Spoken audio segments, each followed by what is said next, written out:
E nderuar kryetare, të nderuar kolegë deputet, Spitali Universitar i Traumës është i vetmi spitali këtij lloji në Shqipëri. Është institucioni ku qytetarët shkojnë kur jeta e tyre varet nga minuta, nga ndërhyrja e menjëhershme, nga përgjegjësia e shtetit. Dhe pikërisht ky spital sot është simboli më i qartë i degradimit të sistemit shëndetësor që ju drejtoni. Vetëm gjatë vitit 2025 në këtë spital kanë marrë shërbim mbi 62.000 qytetarë. Pra flasim për mijëra qytetarë që përballen çdo ditë me aksidente, trauma, ndërhyrje urgjente dhe nevoja jetike. Por çfarë ndodh realisht? Që prej dhjetorit 2025, 10 salla operative janë mbyllur për shkak të një rikonstruksioni i cili zgjat pafund, po pa transparencë dhe pa një plan alternativ funksional për pacientët. Mijëra qytetarë janë lënë në lista pritje dhe pacientët me urgjenca detyrohen të presin me javë të tëra me dhimbje. Ndaj do doja disa përgjigje për pyetjet konkrete që do t'ju drejtoj zonja ministra. Zonja ministra, çfarë shpjegimesh u detyroheni pacientëve dhe familjarëve të tyre për faktin se në spitalin e vetëm të traumës në vend janë mbyllur 10 salla operatore, njëkohësisht pa garantuar kapacitete alternative për pacientët me urgjencë dhe ata me planifikim. A ekziston, zonja ministre, një plan kontingjence i miratuar nga Ministria e Shëndetësisë për përballimin e situatës gjatë rikonstruksionit që mendohet që do zgjasë 2 vite dhe pse ky plan nuk është bërë publik për qytetarët? Pse qytetarët dhe pacientët nuk janë informuar zyrtarisht se shumë shërbime në spitalin e traumës janë pezulluar dhe kufizuar prej muajsh? Si e justifikoni, zonja ministre, që ministria faktin që pacient me trauma dhe fraktura kanë pritur deri në javë për ndërhyrje kirurgjikale urgjente, ndërkohë që mjekët e konsiderojnë këtë një keq menaxhim kriminal? Sa është aktualisht numri real i pacientëve në listë pritje në spitalin e traumës dhe sa prej tyre presi prej më shumë se 1 viti për operacion? Pse i thuhet pacientëve që mund të presin deri në 6 vite për një ndërhyrje kirurgjikale? Zonja ministre, çfarë masash konkrete ka marrë ministria pas informacioneve për pranin e baktereve të rrezikshme në sallat e operacionit dhe çfarë masash janë marrë? Pse Instituti i Shëndetit Publik nuk ka kryer inspektim në spitalin e traumës gjatë vitit 2025, ndërkohë që situata në sallat operative rezulton problematike dhe me risk të lartë infeksionesh? Përse vetë spitali traumës nuk i bën publike këto të dhëna? Zonja ministre, a e dini se cilat janë pasojat për një pacient i cili merr mikrob duke u operuar në spital? Dhe ky bakter mund të jetë rezistent edhe ndaj antibiotikëve. Zonja ministre, si ka mundësi që sot që flasim nuk merren shërbime për këmbën diabetike? Nuk merren fare këto shërbime në spitalin e traumës, janë bllokuar. Okulistika, urologjia, ndërhyrjet ortopedike, gjithashtu ORL-ja nuk merren fare. Ndërhyrjet maksilofacial që bëjnë dentistët, gjithashtu dhe aniologjita që janë ndërhyrje në damarët e gjakut. Këto shërbime nuk ofrohen sot fare në spitalin e traumës. Çfarë masash do merrni në mënyrë që të rifillojë shërbimi urgjent? Gjithashtu, sa pacient janë të detyruar të drejtohen në spitale private për shkak të mungesës së shërbimit në spitalin e traumës dhe a ka një analizë mbi barën financiare, sepse çdo gjë ka kosto, që kjo situatë ka shkaktuar tek qytetarët? Zonja ministre, duke qenë se spitali traumës është një strukturë strategjike, kombëtare, për emergjencat masive, siç mund të jenë tërmetet, fatkeqësitë natyrore, a e konsideron ministria se gjendja aktuale cënon sigurinë kombëtare të vendit dhe aftësinë e vendit për të përballuar një emergjencë madhore. Gjithashtu, pse mungojnë pajisjet dhe materialet bazë, përfshirë këtu protezat për qytetarët, por nga raportimet e fundit, fatkeqësisht mungojnë dhe vigonat, mungon dhe alkooli në spitalet tona të pasaportës europiane. Gjithashtu, si po procedohet me sterilizimin pas përfundimit të kontratës së saj që ka kushtuar 250 milion euro dhe njihet publikisht për dëmet që i ka shkaktuar buxhetit të shtetit. Në kushtet kur kontratat janë të gjitha në hetim, pse ne vazhdojmë, paguajmë dhe nuk kemi duke shkaktuar borxhe e buxhet të rënduar gjithashtu për buxhetin e shtetit.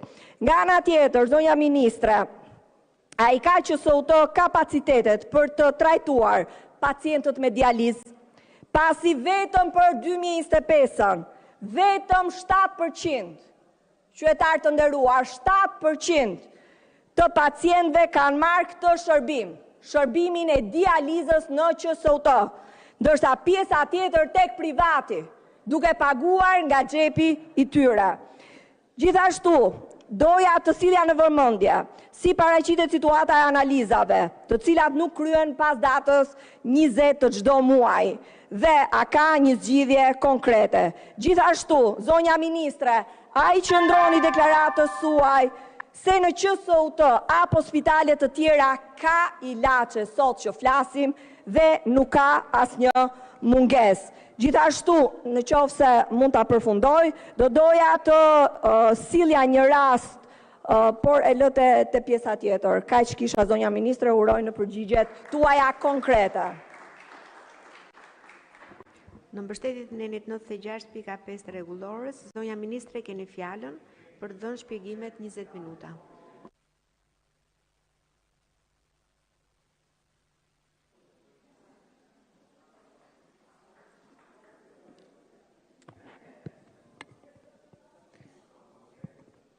Të nderuar deputet, kur flasim për Spitalin Universitar të Traumës, nuk flasim për një godinë të zakonshme. Flasim për spitalin që përballon emergjencat më të rënda në vend. Për strukturën që çdo ditë trajtohen pacient politrauma, aksidente të rënda dhe raste komplekse që kërkojnë reagim të menjëhershëm dhe profesionalizëm maksimal. Është për ta ardhur keq që një proces modernizimi... Ju lutem, mbajmë pak qetësi, ju lutem, koleg. Koleg, ju lutem, mbajmë pak qetësi.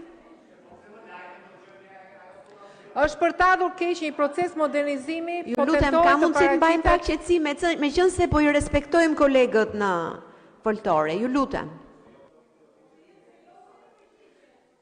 Kur flasim për spitale që trajtojnë emergjenca kombëtare, duhet më shumë përgjegjësi dhe më pak sensacion politik. Pikrisht për këtë arsye, debati për këtë spital duhet të mbështeten mbi fakte, mbi përgjegjësi dhe mbi interesin e qytetarëve, jo mbi perceptime të pavërteta. Dua të jem drejt për drejt dhe i qartë mbi të gjitha, duke informuar saktë qytetarët që na dëgjojnë. Spitali Universitar i Traumës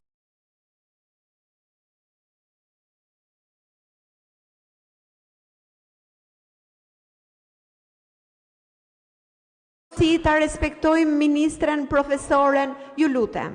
Ka mundësi, po ju kërkoj vetëm zbatimin e rregullores, ju lutem. Jo, ju lutem, zoti Bardhi, ne nuk ndërhyjmë as te kolegët parafolës, ju lutem. Dhe asnjë qytetar nuk është lënë pa shërbim për shkak të rikonstruksionit. Spitali ndodhet aktualisht në një proces të planifikuar rikonstruksioni dhe modernizimi, një investim i domosdoshëm për të garantuar standarde më të larta sigurie, infrastrukturë dhe trajtim për pacientët përmes një fondi prej 759 milion lekësh. Punimet kanë nisur në shtator të vitit 2025 dhe po realizohen me faza, pikrisht për të garantuar vijimin e shërbimit gjatë gjithë procesit. Aktualisht po punohet në sistemimet e jashtme dhe në bllokun operator qendror, ndërkohë që bloku operator i urgjencës vijon funksionimin normal dhe kryen çdo ditë ndërhyrjet e nevojshme të traumës dhe të ortopedisë. Kjo është e vërteta që qytetarët duhet të dëgjojnë, sepse flasin faktet vetë. Vetëm 6 mujori të parë të vitit 2026, në shërbimin e pranim urgjencës pra spitali universitar, në këto 4 muaj të fundit, janë paraqitur 19.702 pacientë, ose 455 pacientë më shumë se për të njëjtën periudhë kohore të vitit 2025. Vetëm operacione urgjente janë realizuar 932 ose 38 më shumë se viti i kaluar. Këto nuk janë deklarata politike, por janë ndërhyrje reale të kryera, janë pacient real që kanë marrë shërbimin, janë trajtuar çdo ditë, gjatë gjithë periudhës së rikonstruksionit. Lidhur me pretendimet për mbylljen e sallave kirurgjikale, dua të sqaroj se rikonstruksioni i prek përkohësisht një pjesë të infrastrukturës. Por aktiviteti kirurgjikal vijon nëpërmjet riorganizimit të kapaciteteve të spitalit. I vetmi aktivitet i transferuar përkohësisht është ai i ndërhyrjeve për amputimet tek pacientët me këmbë diabetike, të cilat po realizohen pranë qendrës spitalore universitare Nën Tereza. Ndërkohë, të gjitha shërbimet e tjera vijojnë të ofrohen përmes organizimit të sistemit të referimit, pa ndërprerje dhe pa mungesë kujdesi për qytetarët. Një tjetër çështje e ngritur është ajo e listave të pritjes për ndërhyrjet ortopedike dhe endoprotezimet. Edhe këtu duhet flasim me fakte. Fal rritjes së financimit dhe organizimit më të mirë të kapaciteteve, jo vetëm janë mbuluar të gjitha urgjencat, por ka nisur dhe rikuperimi gradual i ndërhyrjeve të prapambetura ndër vite. Sot, numri i pacientëve në listën e pritjes është përgjysmuar, aktualisht janë rreth 570 pacientë në pritje, nga afro 1000 deri vite më parë dhe koha mesatare është reduktuar në rreth 13 muaj nga gati 6 vite pritje dikur.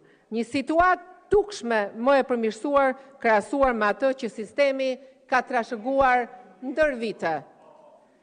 Natyrisht që mbetet ende punë për të bërë. Askush nuk pretendon se çdo problem është zgjidhur, por është po aq e rëndësishme të pranohet ndryshimi real i arritur. Regjistrimet e pacientëve kryhen në mënyrë të dokumentuar në sistemin elektronik të spitalit, ku janë të verifikueshme data dhe ora e regjistrimit, duke garantuar transparencë dhe trajtim sipas radhës së përcaktuar. Për sa i përket pretendimeve për mungesë materialesh ortopedike apo protezash, duhet të jem shumë e qartë. Aktualisht nuk ka mungesa të materialeve ortopedike për ndërhyrjet që kryhen në Spitalin Universitar të Traumës. Financimi shtuar ka bërë të mundur mbulimin e nevojave për urgjencat dhe vijimin gradual të operacioneve të programuara. Një tjetër pretendim i pabazuar është ai që lidhet me infeksionet spitalore. Sallat operatore sterilizohen dhe monitorohen vazhdimisht, nuk është konstatuar prani e baktereve që rrezikojnë shëndetin e pacientëve. Në këtë debat nuk duhet të harrojmë asnjëherë njerëzit që mbajnë çdo ditë në këmbë këtë shërbim, mjekët, infermierët dhe stafi mbështetës të Spitalit të Traumës, të cilët tani po punojnë me 2 turne në ngarkesë të jashtëzakonshme, ndërkohë që spitali po rikonstruktohet dhe vijon paralelisht të përballojë emergjencat më të rënda në vend. Ata meritojnë mbështetje, meritojnë respekt. Qytetarët shqiptar meritojnë debat serioz për shëndetësinë, meritojnë transparencë, përgjegjësi, punë konkrete, fakte konkrete, jo panik dhe jo perceptime që cënojnë besimin të institucionet shëndetësore të mjekët. Po sfida ka ende, ka problematika të trashëguara ndër vite, ka nevojë për më shumë investime, më shumë modernizim dhe më shumë kapacitete. Pikërisht për këtë arsye dhe ne po investojmë në rikonstruksion e spitaleve, pajisje dhe materiale mjekësore, financim dhe organizim më të mirë të shërbimeve. Ky është ndryshimi mes retorikës së alarmit dhe punës konkrete që përmirëson çdo ditë sistemin shëndetësor.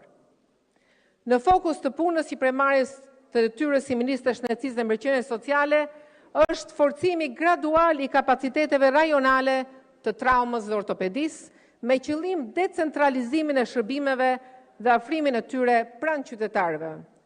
Në këtë kuadër, Ka nisur puna për rikualifikimin e Spitalit Bashkiak të Mirditës si një qendër rajonale për traumën, ortopedin dhe rehabilitimin post-traumatik në bashkëpunim me Spitalin Universitar të Traumës. Qëllimi është krijimi një poli verior për traumën, i cili do të mundësoj trajtim më të shpejt të urgjencave traumatike në veri të vendit, uljen e transferimeve drejt Tiranës dhe forcimin e kapaciteteve kirurgjikale rajonale. Sepse vizioni është i qartë, qytetarët të marrin shërbim më cilësor, më dinjitos dhe më të aksesueshëm kudo ku ata jetojnë. Në fund, duhet t'ju garantoj qytetarët shqiptar se Spitali Universitar i Traumës vijon të funksionojë, vijon të trajtojë emergjencat dhe vijon të ofrojë shërbim për çdo pacient që ka nevojë. Mes retorikës politike dhe realitetit të përditshëm në punën e Spitalit të Traumës, qytetarët dinë shumë mirë të dallojnë të vërtetën. Rikonstruksioni nuk është një shenjë kolapsi, përkundrazi është një shenjë investimi, modernizimi dhe përgjegjësie ndaj së ardhmes së sistemit shëndetësor, përgjegjësie të plotë ndaj qytetarëve që na dëgjojnë. Ne nuk po ndërtojmë fasada, por po ndërtojmë standarde më të larta, dinjitet, siguri për pacientët shqiptar. Dhe në këtë proces do ta çojmë deri në fund me përgjegjësi të plotë institucionale dhe me shërbim të plotë ndaj qytetarëve tanë. Faleminderit. Faleminderit zonja ministre. Tani fjalën e ka zonja Xhixho në mbështetje të nerit 96.5 rregullores. 15 minuta lidhur me përgjigjen e zonjës ministre.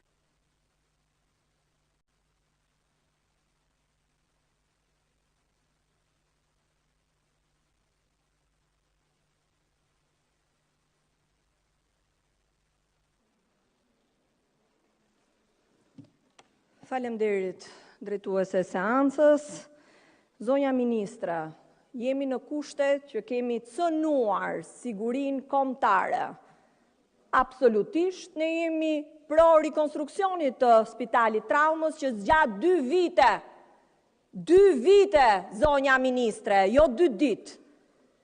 Dhe fakti që sot shumë shërbime që unë ju citova mungojnë, ORL-ja, protezat, këmba diabetike janë fakte. Tani nëse ju doni të përdorni këtë foltore për të gënjur është në përgjegjësinë tuaj. Por mjekët, pacientët që vuajnë çdo ditë nga këto sëmundje janë aty të faktuara. Dhe po ju marr shkas që kjo interpelancë ka ardhur nga një investigim që ka bërë Inside Story. Jo Syri TV. Inside Story. Në rregull? Pra është një investigim shumë i detajuar me fakte dhe çdo gjë tjetër që sjell një situatë alarmante të Spitalit të Traumës, patjetër të rikonstruksiohet. Pse nuk merrni ju 10 salla në sektorin privat, kur keni dhënë koncesione pafund koncesione?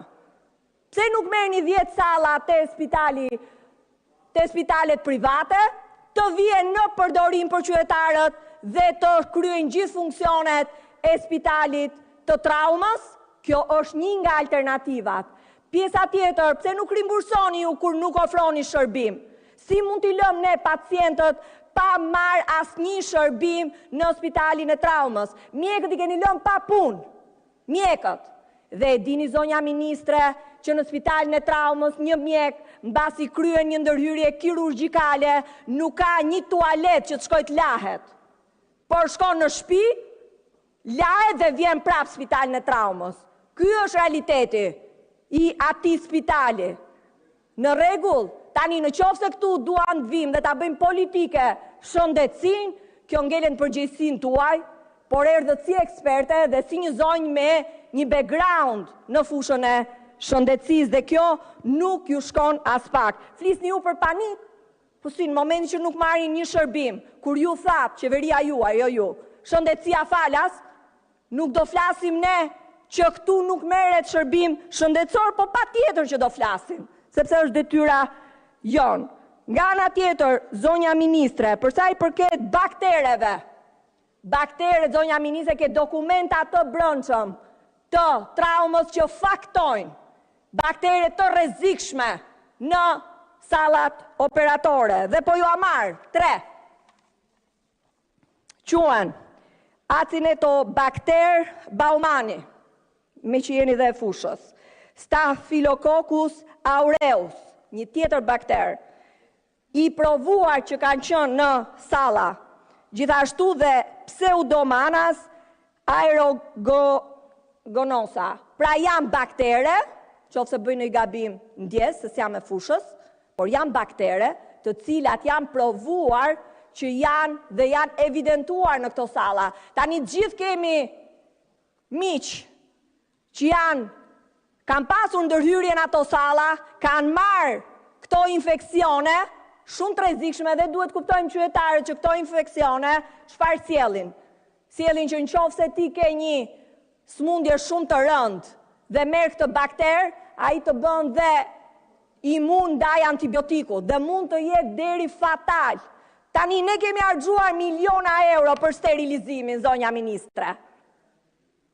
Dhe për 2025 keni dhënë ja 500 milion euro më shumë për këtë koncesion korruptiv që nuk bën sterilizimin e ambienteve, që ka qenë një vjedhje galopante e kësaj qeverie. Nga ana tjetër, zonja ministre, ju thoni që situata është shumë e mirë. Unë po ju them që familjet sot shpenzojnë miliona euro për shërbimin që nuk marrin dhe shkojnë në Podgoricë, në Shkup dhe në vende të tjera për të marrë shërbimin e detyruar dhe që nuk e marrin nga kjo shëndetësia falas. Tani përveç traumës, unë do ta shfrytëzoj këto minuta edhe për t'ju dhënë dhe një panoram për pjesën tjetër. Padyshim dhe onkologjiku nuk mora përgjigje, sepse thatë që u angazhuat interpelancën e kaluar dhe thatë nuk mungon asnjë barn. Tani, nga denoncimet, kemi disa mungesa, zonja ministre, dhe uroj që kjo interpelancë shërbej që këta pacienti marrin. Barna thelpsore tek onkologjiku mungojnë. Capecitabina, osimerlinib, gjithashtu Opdivio, gjithashtu dhe Goserilin. Janë disa medikamente jetike dhe mungojnë sot në spitalin onkologjik, zonja ministre. Dhe do doja angazhimin tuaj për të marrë masa që këto barna t'i shkojnë gjithashtu pacientëve, sepse po luftojnë me kancerin. Nga ana tjetër duat bëj një denoncim të gazetarit Osman Stafa, i cili ka dërguar disa pyetje, edhe që padyshim meriton mirënjohjen e të gjithëve ne për ndjekjen e çështjeve të shëndetësisë. Po ju citoj një status të tij dhe disa pyetje konkrete në rastin e onkologjikut. Atëherë, Osman Stafa thot që sjell në vëmendje të deputetëve të Kuvendit të Shqipërisë, të majtë dhe të djathtë se një qytetar shqiptar, pacient i shtruar në pavionin e neurologjisë në QSUT është një situatë shumë vështirë. Ai quhet Dimitër Qerimi. Është nga Korça. Ai ka nevojë të bëjë arteriografin ose DSA spinale. QSUT e ka pajisjen, por prej 2 vitesh nuk e ka në punë. Pra kjo ndërhyrje nuk kryhet, po flas me rast konkret, nuk kryhet sot në QSUT. Në Fier, në Spitalin Memorial, ku deklarojnë se bëhet kjo ndërhyrje, e kanë çuar pacientin dhe e kanë kthyer mbrapsh. E kanë kthyer mbrapsh me argumentin që kanë ngatruar pacient. Pra as në Fier, Dimitri nuk e ka kryer dot këtë ndërhyrje. Tani pyetjet që ngrihen, zonja ministre, janë: si do trajtohet ky pacient në mungesë të arteriografisë, DSA? Çfarë do bëj ky pacient? Është shumë rënd. Çfarë zgjidhje jepni ju? Pse pajisja nuk vjet në punë prej 2 vitesh, zonja ministra? Po si ka mundësi ky shtet të ketë pajisje dhe mos i vërë në punë? Si ka mundësi që pajisjet janë dhe nuk vjet në punë? Edhe akseleratorin, zonja ministre, shkuat e inauguruat, prap jo funksional akseleratori. Bëjmë ca foto, bëjmë ca propaganda aty, por nuk është shëndetësia propagandë, zonja ministre. Shëndetësia është përgjegjësi. Tjetër, pse në spitalin memorial në Fier nuk kryhet kjo ndërhyrje, zonja ministra? Pse nuk ja rimbursorni ndërhyrjen, për sa kohë ju nuk e kryeni? A ka mundësi ky shtet, kjo qeveri, të marri përgjegjësi dhe në momentin që nuk kryen një ndërhyrje ta rimbursoni? Para keni, se duhet ta rendis dhe parat se ku i keni. Tani, çfarë ndodh me këtë pacient, zonja ministre, që nuk bën DSA-n, se jeni dhe mjeke? Kush janë pasojat që rëndojnë mbi këtë qytetar? Po një pacient, zonja ministre, me goditje ishemike në tru, ku mund ta bëj trombektomin? Larg qoftë, ngjarje pas ngjarjesh po dëgjojmë. Nuk kemi pajisje. Mund t'i ndodhi një qytetar ishemi nuk ka pajisje mjekësore. Pse nuk bëhet trombektomia në QSUT, zonja ministre?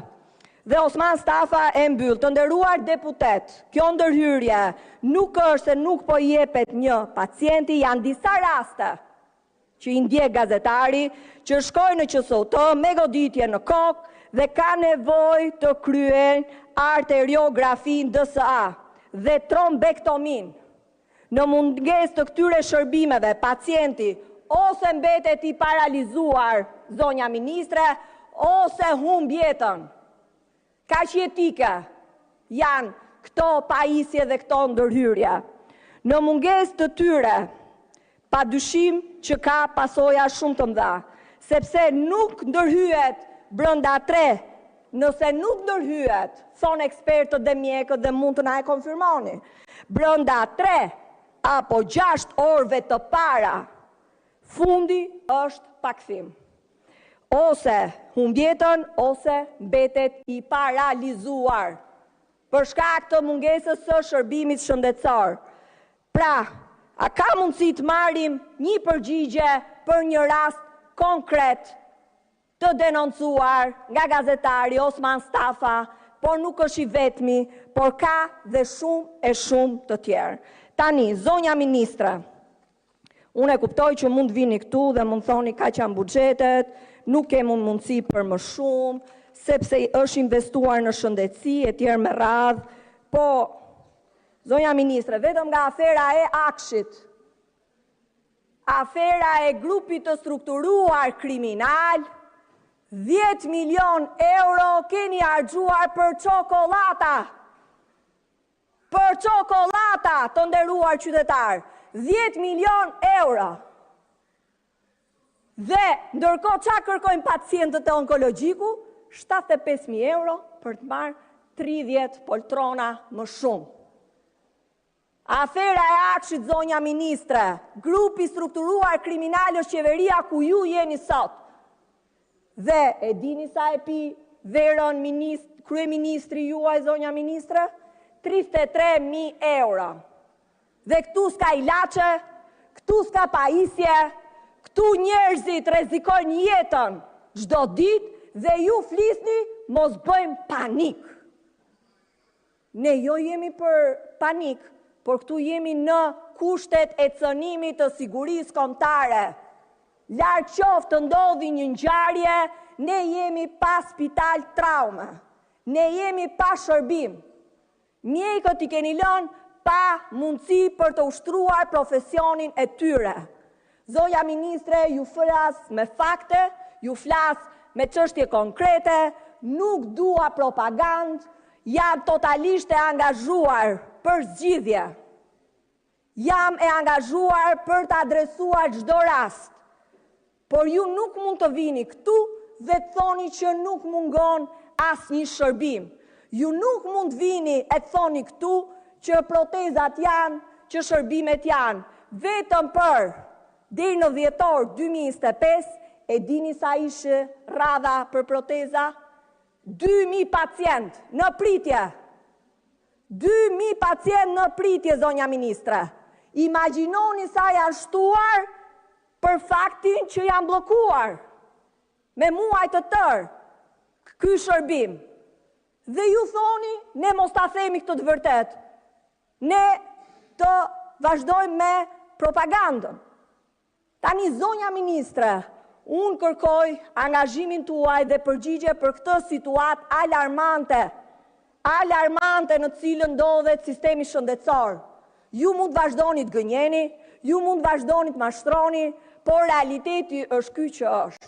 Dhe para ka, të nderuar qytetar, edhe për shkak të rritjes së çmimeve, buxheti i shtetit është rritur. Se rriten çmimet, rritet ajo 20% të VSH-ja. Se ka 20% të VSH për çmimet, e shportës dhe gjithë shërbimet e tjera.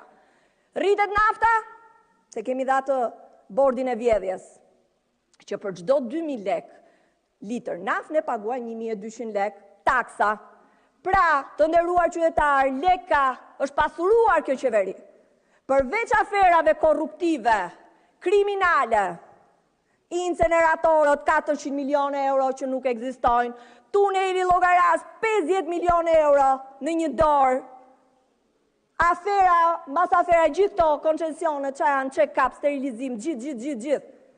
Të gjitha afera korruptive, që Banka Botërore, Progres raporti të thotë, që kanë cënuar dhe kanë dëmtuar buxhetin e shtetit, dhe që tani në procesin e integrimit europian nuk mund t'i bëjë më shteti shqiptar. Tani para ka, puna është, mos I çoni lekët për çokoladë, po çojini për medikamente, çojini për pajisja, se po vdesin njerëzit. Faleminderit. Zonja ministre, nëse kërkoni të shpreheni, keni fjalën 3 minuta. Faleminderit. Ju dëgjova më vëmendje zonja Xhixho, por po vëre që ju nuk doni të dëgjoni, aq më tepër të pranoni realitetin që po bëhet punë dhe që shërbimin qytetarët e marrin me cilësi. Atëre, më lejoni të ritheksoj disa fakte të rëndësishme. Niveli infeksioneve në Spitalin Universitar të Traumës është 1%. Një standard, që është si standardet e tjera në mos më mirë se spitalet të tjera ndërkombëtare. Në shtator të 2025-ës, siç e thash, kemi nisur punën për përmirësimin e infrastrukturës të Spitalit të Traumës. Nuk ka rekonstruksion të thellë spitalor që zgjat 2 ditë. Ne jemi serioz, sigurisht do marrë kohën e vet, por e monitorojmë. Ka një grafik pune, më falni, ju dëgjova, më lini të flas, se ja detyroj qytetarëve. Prandaj më lini të flas. Sipas grafikut të punimeve, në muajin shtator 2026, parashikohet të fundoj bloku operator. Qytetar, në janar 2027-ën, parashikohet të fundoj urgjenca dhe kati parë, në muajin shtator 2027, parashikohet të fundoj sistemimet e jashtme.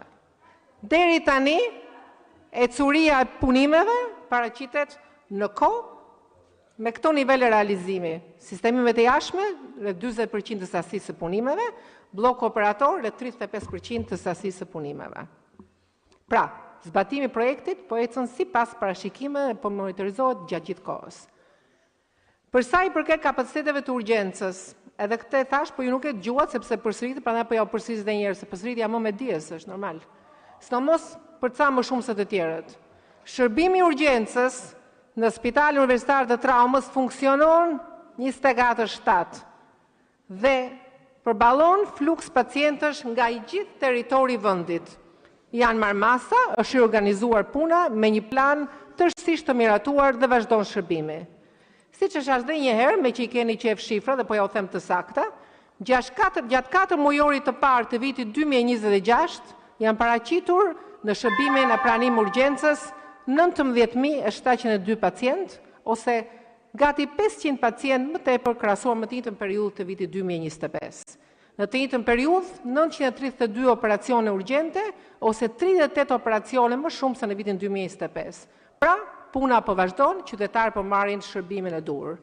Së fundmi, për sa I përket furnizimeve proteza dhe mbështetjes shërbimeve kirurgjikale.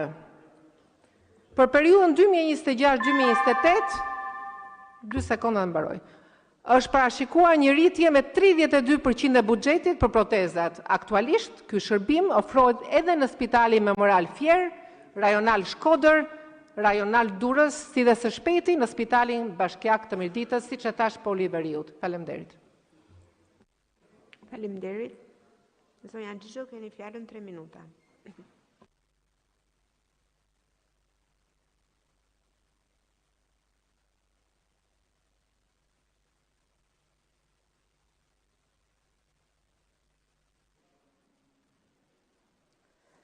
Zonja Ministra,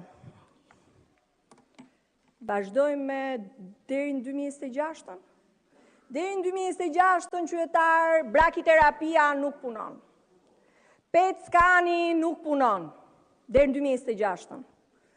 Pra, gratë me kancer ginekologjik të presin. Qofse kanceri pret dhe kanë një diagnozë, zonja Ministre, ndryshe nga çdo mjek, hajde na e thone.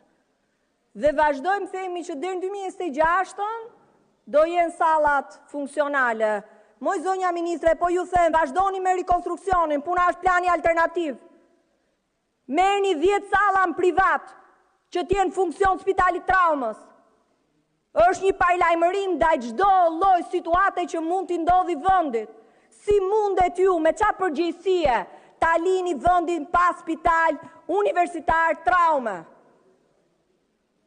Unë po ju flas dhe po ju them fare qartë, plani juaj alternativ të vazhdoj rekonstruksioni, monitoroni, do ta monitorojmë gjithë që të bëhet brenda afateve, s'kemi gjë te kjo pjesë.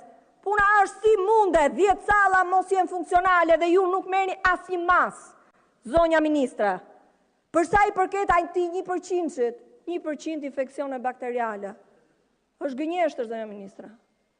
Është gënjeshtër, sepse janë raportet e ISHP-s, janë raportet e brendshme të traumës që ju nuk i bëni publike, po ne kemi informacionet tona të mjekëve të përgjegjshëm që japin informacion, dhe të gjitha ato që ju thash që nuk kryen sot, këmba diabetike, protezat, ORL-ja, edhe shumë shërbime të tjera nuk funksionojnë fare. Tani zonja Ministre, përveç këtyre që vazhdojmë me propagandë, këti rasti konkret të gazetarit Osman Stafa, do i kthejmë një përgjigje? Kemi një person i cili është në gjendje shumë të rëndë dhe nuk ka mundësi të kryej grafit e duhura dhe analizat e duhura dhe po rrezikon jetën. Tani mirë pjesa tjetër, rasti konkret, a mund t'jepni urdhër që t'i zgjidhet këti rasti gjendja? Tani nuk mund t'jemi kaq pa shpirt, edhe mos jemi human në këtë situatë. Zonja Ministre, mua më vjen keq që edhe një herë nuk denjuat ktheni përgjigje jo për mua, po për qytetarët, që dinë të vërtetën, e vuajnë të vërtetën, 60% të buxhetit e tyre e paguajnë nga xhepi shërbimet shëndetësore dhe ju nuk vini këtu as të merrni angazhim, as të merrni përgjegjësi tuaja, po vazhdoni me një propagandë dhe një gënjeshtër që si shërben askujt. Faleminderit.